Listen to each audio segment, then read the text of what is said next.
Hello everyone, welcome back to my channel.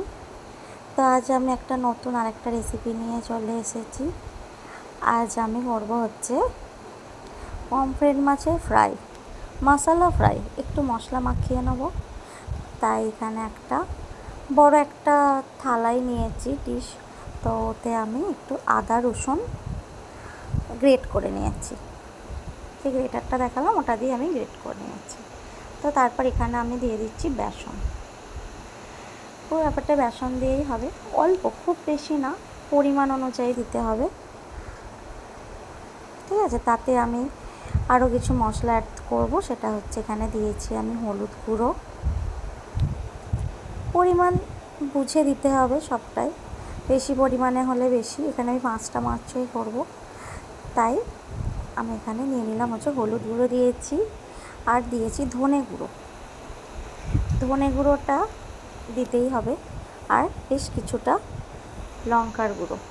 এটা একটু টক টক ঝাল ঝাল ব্যাপারটা হবে, খেতে ভীষণ ভালো লাগে। আর দিয়ে দেব অনেকগুলো পাতিলেবু, অনেকটা পাতিলেবুর রস দেব, মোটামুটি একটা 1.5খানা বড় সাইজের লেবু এখানে আমি দিয়ে দিয়েছি। আর এখানে মাছগুলোকে আমি একটু পিস করে কেটে নিয়েছি, যাতে মশলাটা একটু ভেতরে ভালোভাবে ঢুকে যায়। তো ওখানে আমি নুনও দিয়ে দিয়েছিলাম। তো তো পুরোটা এবার আমি ভালো করে বেসনটা একটু মাখিয়ে নেব। তো বেসনটা যেহেতু বেশ অনেকটা মাছ, তাই আমাকে বেসনটা একটু জল দিয়েই মাখতে হবে।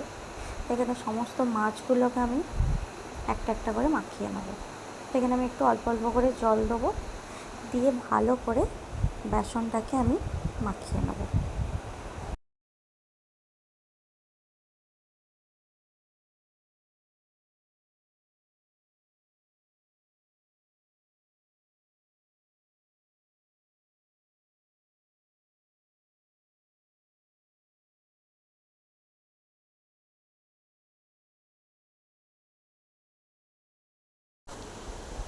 তো আমি এখানে বেসনটা একটু টাইট হয়ে যায় না, সেই জন্য হালকা করে একটু জল দিয়েই হালকা একটু পাতলা করে তো সমস্ত মাছগুলো আমি মশলাগুলো ভালো করে মাখিয়ে রেখে দেবো।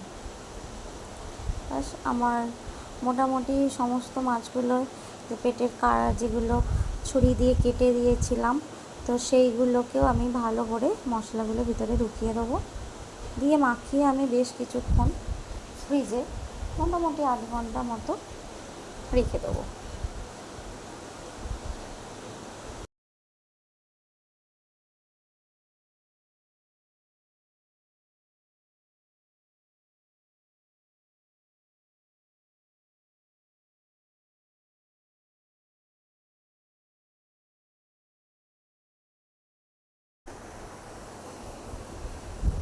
আমি এটা বেশ কিছুক্ষণ ফ্রিজে রেখে দেবো, মোটামুটি 15 থেকে 20 মিনিট কি আধ ঘন্টা।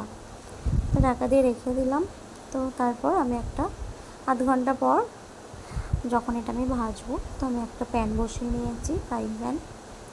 তো প্যানটা গরম হলে এতে আমি দিয়ে দেবো সর্ষের তেল।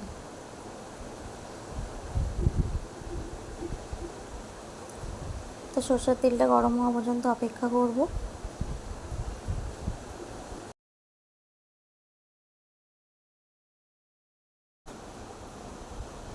তো তেলটা প্রায় গরম হয়ে গেছে, এবার আমি মাছটা এতে দিয়ে দেব।